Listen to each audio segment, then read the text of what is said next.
So when you're starting your business, they talk about the first 3 to 5 years. It's about that weeding process. Yeah. You're growing the baby. Yeah. You're not going to be seeing anything much out of the business, right? Yes. The thing about a business is it's not about the profit in the first 5 years. Yes. It's about your cash flow. Yes. Master Coach Apostle Courtney McLean and Business Coach Zedayne Simister are powered up to share their expertise on the business end. Welcome to another episode of The Business End. I'm your host, Zedayne Simister, and here on The Business End, we provide real and practical solutions to advance businesses by speaking with experts in the field and existing entrepreneur. Today, we are honored to have Mr. Mark Tracey. He is a distinguished entrepreneur and a seasoned financial expert. As the CEO and Managing Director of First in Line Entertainment Limited, the Managing Director of First in Line Plus Streaming, and the founder of Bargains Jam online appliance store, Mr. Mark Tracey has had a significant stride in both entertainment and e-commerce industry. He has an impressive career at key roles in Jamaica Money Market Brokers Group, the Bank of Jamaica, and the International Monetary Fund. Mr. Mark Tracey has also served as a senior economic advisor to the Minister of Finance in Jamaica. I tell you, he has a list of impressive accomplishments. He also owns an advanced degree in economics, political science from University of the West Indies, Mona. He is dedicated to community service while serving on many boards. I tell you, PIOJ, Port Authority, just to name a few. He is also a Justice of the Peace for Kingston. I tell you, this man has a passion for financial modeling, economic development, and he definitely would be a valuable resource for the business end and the business world. So we are proud and we are extremely elated to have welcome with us Mr. Mark Tracey to the business end. Welcome, sir. And how are you doing this afternoon? I'm doing good, Zedayne. How are you doing? I Thank you am for having me. Yeah, I'm doing excellent, and it's a delight to have you, sir. And now we'll start here. Tell us about your business, First in Line Entertainment Limited, First in Line Plus Streaming, and Bargains Jam online appliance store. All right, thank you. I think I'll start with First in Line Entertainment, which is the ticketing platform, which is the foundation of all my other businesses. Yes. First in Line ticketing is essentially an event management as well as ticketing platform for events throughout the event space, corporate events, all sort of events. Yes. Persons can go online, purchase tickets for these events, Yeah. go to these events, be scanned and enter the events with ease of access. That's why the name is First. Yes. The streaming platform Yes. was birthed out of ticketing in terms of allowing persons who are not able to go to events to see these events online streaming. And Yeah. also we do a lot of reality shows. So Yes. a number of reality shows that we saw during COVID. Yes. One of them was 876 Roommates. We Yes. were the one who did the production for that. Yes. Nina and Shanzi's reality show where they Yes. were getting married. We did that Yes, for the yes. First night streaming. Yes. And for Bargains Jam, that's our online platform where Yeah. we allow persons to go and buy appliances really cheap. Yes. And it's amazing. So persons can go and check that out as well. So So all of them symbiotic relationships. So you are in the online space and you are making it easy for persons to access whether events tickets or even appliances. So you're utilizing the web to make sure that there's an onboarding process that is seamless, and also being able to get first in line with First in Line Entertainment. You got and it. Streaming Plus. I see you got it. I got it. I'm sure the viewers also got it. But it wasn't always like that, Mark. It wasn't always like that, Mr. Tracey. No, it So wasn't. what would have prompted you to move into this entrepreneurship with all of these companies that you have? What was the motivation behind this transition? So, the motivation for me, it started, I was, eons ago, I was working, in the 9 to 5, in finance. I have a passion for math. Yes. And it birthed me going into economics. And from there, I kind of, went through a trajectory where I was working with various, entities. The IMF, for example, traveling, started out at BOJ. And what I realized was that I was an out-of-the-box thinker. Yeah. So in economics, it's a discipline where, ceteris paribus, persons can look that up. Everything else is held constant, and you create models. But from creating models, what I realized was that I had a 3D vision in terms of whenever I was doing stuff. Economics is sort of a box in and of itself. And my mentor, Dr. Leon at the time, he said to me, Mark, I think you want to venture out more because I see your passion in terms of interacting with persons, creating new stuff, being novel. So from there, I went to a particular event, and my friends were there. We were like, it would be cool if we're not standing in this line, and we could slide around and get in. Let's see what we could do. So a friend of mine who was there, he's into IT. So we started drafting how it would look if persons could just go in and get, complimentary tickets and get into the events without joining the line. And from there was a particular event that was happening, and they reached out to us to say, hey, we like the platform that you built, could you attach a payment thing for it for us so that persons could pay before they come to the event? And we tried it, it worked. And from there, we started doing it more and more, and still in the 9-to-5 space, but my passion was being driven by solving problems, by being out there, in that world where it's not the brick and mortar. It's not everything is there for you, come at a desk and you work. It's how do I solve this problem? I love the challenge of solving problems. So it pulled me more and more. And, for the last, I think, 14 years, I was involved in ticketing. And in 2021, right, in the midst of COVID, a lot of streaming started taking place, and that birthed the streaming platform. And from there, I was like, this is me. This is outside the box. And I ventured out fully. But at this point, first in line ticketing was basically in place and spinning some amount of capital. So there you have it. You can start business by satisfying or solving a problem. You didn't want to wait in the line. Other persons didn't want to wait in the line. It's such a tedious process to wait in the line. You solved that problem and started a business. I wonder which listener and viewer out there right now is sitting down with a problem. You could be the solution. Your business could be the solution, and that could bring you money and bring you a scalable business going forward. Mark Tracey did it. So can you. So you have played, Mr. Tracey, several roles. You alluded to being at the International Monetary Fund, where you did some traveling. And of course, you would have also played some key roles at Jamaica Money Market Brokers. I'm sure Bank of Jamaica, we were there, and that's a prestigious institution. So bless up the Bank of Jamaica. Yes. So therefore, would have gone through those career changes. What sort of preparation did some of those roles help you in terms of the challenges and facing the challenges and opportunities of entrepreneurship? I think that's a really good question, right? Over the years, what I recognize in terms of the scalability of the business over time was that my role in the 9-to-5 in those spaces where I learned a lot in terms of governance, in terms of just being organized. Because the thing is, I will always tell the persons this, I'm, again, the out-of-the-box thinker. I would recognize that I'm solving a problem and I wait until the very last moment to solve the problem. But what the 9-to-5 and the journey through those organizations did was it gave me the foundation of what it meant to structure. I have governance in place, have structure in place in terms of what I'm executing, sitting down and putting down a business plan, sitting down and writing out a cash flow projection for the entity, working out a business process flow.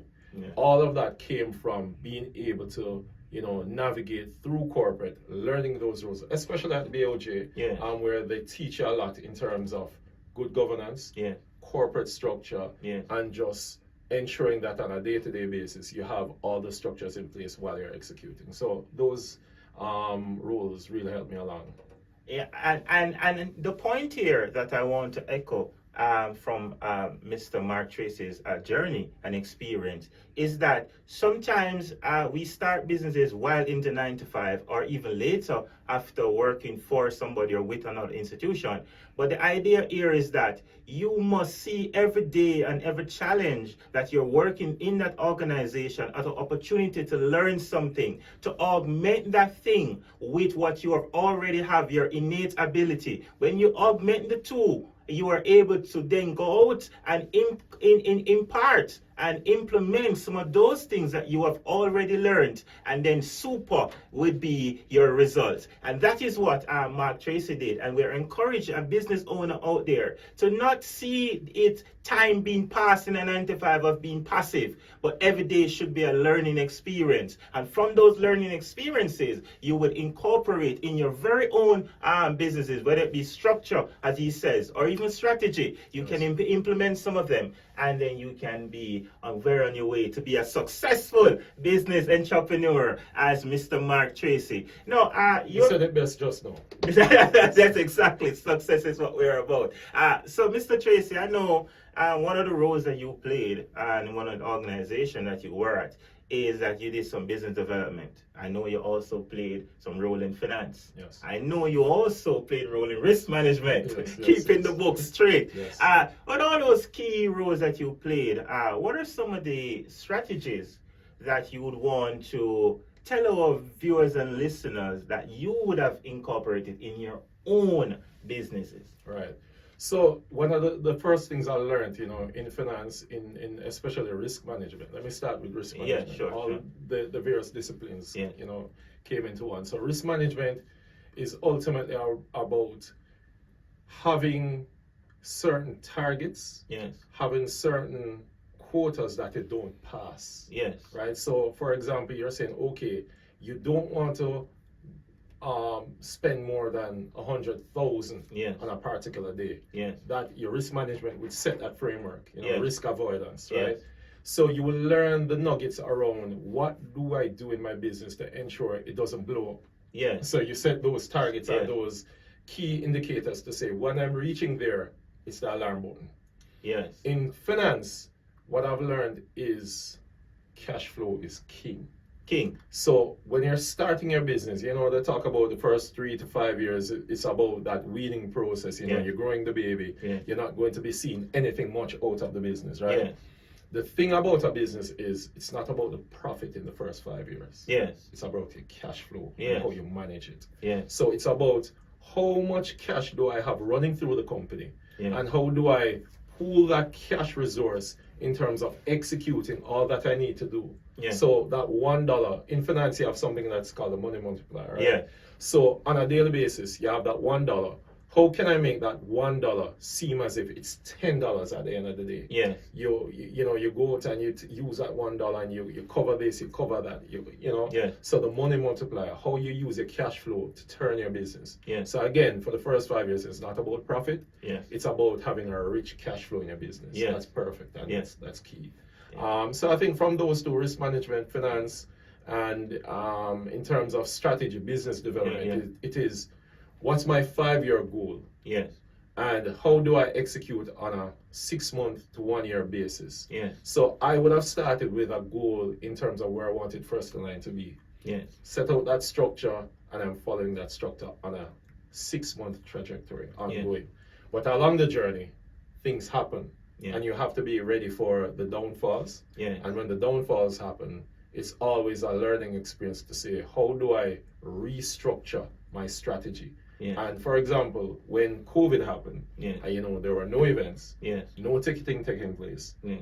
I pivoted to help businesses to go online so that persons could pay for their, wares Yeah. while at home Yeah. through the platform. Yeah. And businesses would use First in Line to sell those items and then get paid. Yeah. And then also the streaming platform birthed from that. Yeah. That wasn't in my strategic goal function within those, years. Yes. But it had to happen. I had to pivot. You have to pivot. Right. Challenges come, you pivot.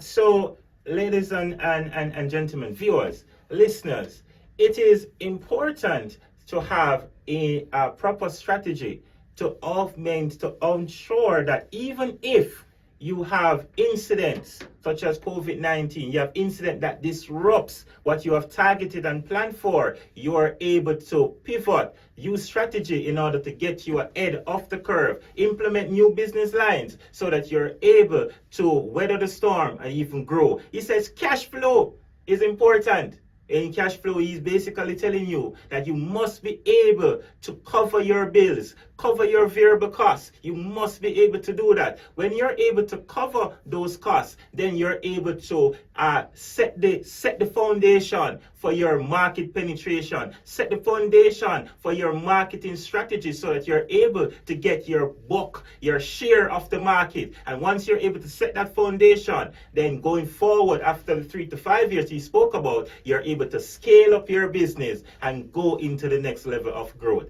Now, I'm sure managing all those businesses, Mark, can be a task. Yes. It can be a task. Yes, it is. And balancing that with your personal life is also a major challenge. How do you able to manage all those businesses that you have? Your Bargains Jam online appliance store, your streaming platform, your ticketing business, First in Line Entertainment Limited. How do you manage and balance all of those in terms of your responsibility and execution and prioritization? Right. So the first thing that comes out is ensuring that you have a good team around you. Yes. So in business you have persons that work in the business, but you have to ensure that you understand the strengths and weaknesses of your team. But in the midst of that, they talk about David and his merry men, right? Yes. And then he has an army. Yes. What David did, was ensure that he had his merry men around him who were his core team. Yeah. And then from there, you would have the periphery of other persons that are operating. So while I'm navigating in the first couple of years where it was just a handful of us operating, you wanted to ensure that that handful of persons were core persons that were solid. And for me, one of the things, again, for business and coming out of a 9 to 5 is it's no longer 9 to 5. Yes. It's 24/7. Yes. On a Sunday, you will get a call. You're not going to take that call. You have to take that call. Yeah. But also to help you along, you have a strong team around you that helps you to navigate. But put in the mindset that you have to put in the work. Again, I target that 3 to 5 year mark. And going into the 7th, 8th year, you have to put in the work. And you can't be like, it's Sunday. Why is this person calling me? No, answer that call. It might be that call. That makes a difference. That makes a difference. So it's about telling yourself that you have to put in the work. And when you're having those down days, listen, I have to continue, because when I had the good days, I was laughing. Why am I not laughing now? I'm good, business growing. And whenever you have a problem, that means it's a chance for a solution. So that's a mindset I keep. That's the mindset, chance for a solution. Your why must be greater than your circumstance. And if your why is greater than your circumstance, then in those down days, you will push forward, and push forward you must. And that is what you have been doing with all your businesses. And we applaud you and for providing employment to so many persons across Jamaica. That's a biggest point for me. Employing persons and seeing my staff being paid and they're happy, and that's the biggest thing for me. Biggest win for you in business. That goes to your heart of always ensuring that persons around you are taken care of. But you made a good point. You said you must employ or have good persons around you to core when you are going into business and have these different income streams, because your core team, your human capital is your greatest resource. And if you take care of your human capital will take care of you and your business. And I know you're very versed in financial economics and risk management and all those other areas in which you serve. You have also played some key roles into the I don't like to call them small, I like to call them young and improving organizations, and the medium-sized organizations. I never use the word small on the business end. We are not small, we are growing to a target, right? So those entities, they're seeking financing and they want to be able to manage their risk and want to grow. What sort of advice you have for them? So, the truth of the matter is, I was a part of a program through the PSOJ where we looked on, ensuring that there's more financial inclusion for small businesses. And navigating the space as a small business to get loans, to get funding from the various institutions is hard. Yeah. I can only speak to what I've been through because I'm an extremely practical person. You know, a lot of the theory I've learned, but the core of me is practicality. Yes, yes. And how I went about it was, listen, at times I don't feel like getting up this morning to go to the 9 to 5, but you have to go because during those times, it was a 9 to 5 that financed the business. Yeah. So, whenever you're in the institutions like the banks, whenever you set your targets and you meet those targets, you get incentive pay, right? So I would set my targets way above to ensure that I work out to get that bonus. Yeah. And that bonus would go back into the business. So I self-finance. Yes. And built out the business to a point where I'm now in a situation where I don't call the banks, they call me. Yeah. So it's about ensuring that nobody will bet on you except yourself. Yes. So it's around, part of the strategy is, when I'm doing this business, how will I finance it? My last resort is looking on the banks. Yeah. My last resort is looking on institutions. I mean, everybody's story is different, Yeah. but mine is around self-financing, building, reaching a point where the cash flow is rich enough to help offset as I build even more. Yeah. And of course, being versed in finance helped. Yeah. Because when I had those funding, I knew exactly how to use them to turn that money to Yeah. make more money to Yeah. come back into the business. Back into the business. Right. So in essence, what you did was you use your 9 to 5 to fund your operation by pumping it inside. So you bet on yourself. So you're basically telling our listeners and viewers that in case the banks are not open to your idea, you must put some skin in the game.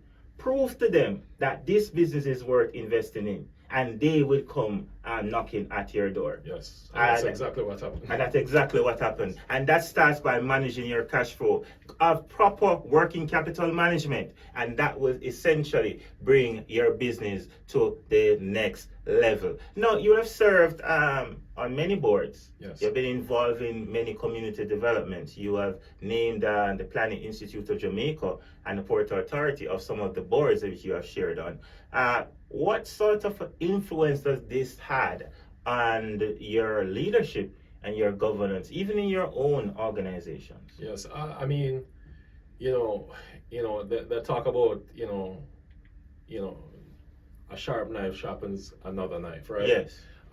Being around a lot of the leaders on the various boards, Yes. shout out to Dr. Wayne Henry, Yes. shout out to Prof. Shirley. Yes. These are the type of persons that lead these boards. Yes. And sitting on those boards and listening to their thought process, Yes. and they're pulling you to think as well. Yes. So it helped me to keep in tune with finance, Yes. being on these boards, and learning from them. Yes. Proper structure around governance, proper structure around leadership, proper structure around futuristic thinking, Yeah. forward planning. I think a lot of the nuggets coming from being on the board has helped me based on that. Based on that. And then you would have implemented some of those learning experiences that you would have had from Dr. Wayne Henry and, of course, Dr. Shirley. And so the point here that I want to echo is that when you understudy great leaders, Yes. you become a great leader yourself. Yes. When you understudy persons who have been doing it, you become a great leader that is doing it as well. Exactly. So we are encouraging persons who have businesses. Don't go it alone. Be mentored. Understudy other great leaders that have been doing it. And so therefore that would propel you into the next level. In case you're not so blessed to be in the company of Dr. Wayne Henry, such as Mark Tracey, what you could do is actually read books of these great leaders. Yes. And from that, you're able to take those same nuggets as if you were in their presence and implement those nuggets inside your business, and your business will be better for it. Your leadership and governance will be better for it. Bless up yourself, Dr. Wayne Henry, the great man. So beyond what you have mentioned here, Mr. Tracey, and you have mentioned a lot, and there are solid points. What sort of the other advice would you give entrepreneurs who who are desirous to enter into business, or even those that are in business and hitting a ceiling and want to break through that ceiling? I mean, I'll take it from the point of hitting that ceiling. I've hit the ceiling many a times. Yeah. You know, COVID, for example, when that happened, and what we did coming out of that, you want to persevere. Yeah. You told yourself from the start that, you know, I want to do this. I want to get things going, and you keep at it. It wasn't an overnight train for me, and the fact of the matter is, I've had failures. Yeah. I've had other businesses that I tried and that just didn't work. But the fact of the matter is, I made up my mind that this is a journey for me. Yeah. I saw myself as a leader. Yeah. I didn't see myself in the ambits of a 9-to-5 ongoing. Not to knock 9-to-5, but it's not for everybody. Yes. And if you're an innovative thinker, no matter what you do, you're going to look through that window and you're going to want to be out there. Yes. So you have to persevere. Once you've made up your mind, it's even if you hit the ceiling, what do I do? Where do I swim to? Where do I turn to ensure that I slide through that open window? Yeah. So it's looking for the opportunities, betting on yourself, and going the long haul, no matter how hard it is. That is it. That is a solid point. Now, looking ahead, sir, what is next for Mark Tracey and First in Line Entertainment, First in Line Plus Streaming, and Bargains Jam online store? What's next? So right now we're implementing our model that we started out with coming right before COVID, where we're now launching into a lot more events overseas. Yeah. So right now we have some events that are coming up on the weekend that are, you know, in New York, for example. We have some in Canada. So it's around building the platform to house those events that are overseas and are pretty much larger. You know, you're talking about 20,000, 25,000 persons ongoing. So what we did was we just recently did some innovation around the platform where we're now incorporating some other mechanisms by which persons can get their tickets. And then we're going to be augmenting that with a platform that will allow persons to be in the event before they're in the event. So let me just leave it right there. In the event before they're in the event. So the fusion between the streaming and the ticketing is going to be that much more solid. Mighty. Yes. Yeah. Virtually in the place before you're actually in the place. You're in line before you're actually in the line. Because you're first in line with Mark Tracey. So where and how can persons find you? So I can be found, you can send email to firstinlinejamaica@gmail.com. I can be found there. The number for First in Line, it's on our platform, firstinlineja.com. You can send a contact, you know, you can click on contact and send some information there. And we can be found on Instagram at firstinlineja. So those are the ways that persons can contact me. Firstinlineja.com, send a click contact and send your information there. First in Line J, the Instagram or social media manager, will, you know, capture the information for me. And firstinlinejamaica@gmail.com. There you have it. It was a delightful conversation with Mark Tracey. I want to thank you, sir, for coming on the business end and sharing your nuggets with us. I'm sure our viewers and listeners will be better for it. Here on the business end, you can contact us at the Business End Show for Instagram, YouTube, Spotify, and TikTok. You are the Business End Show tribe. You are literally the best. Continue to be your increasing best. Thank you. Master Coach Apostle Courtney McLean and Business Coach Zedayne Simister are powered up to share their expertise on the business end. But don't forget to tell a friend or a colleague, and of course have your tools on hand, your notebook and your pen. Classes are in session every Tuesday, 3:30 on Gospel JA for the business end. Master Coach Apostle Courtney McLean and Business Coach Zedayne Simister await you.